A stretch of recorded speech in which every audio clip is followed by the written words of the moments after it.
If you've been using the LooksMax AI app and decided you want to delete your account for any reason, you've come to the right place. In today's video, I'm going to walk you through exactly how to delete your account. Before we start, let's quickly talk about why you might want to delete your LooksMax AI account. Maybe you're no longer using the app or you have privacy concerns. Whatever the reason, deleting your account is a straightforward process, and I'll show you how to do it right away. Alright, let's get started with a step-by-step guide. Step 1 is to open the LooksMax AI app on your device. If you're not already logged in, go ahead and log in to your account. Once you're logged in, you'll be taken to the home screen of the app. Tap on your profile icon in the top right corner of the app.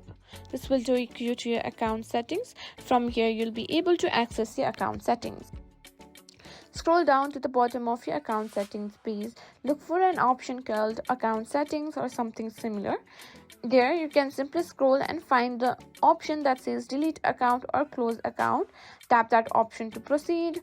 The app will ask you to confirm that you really want to delete your account. This is where you want to double check that you really want to go through with this.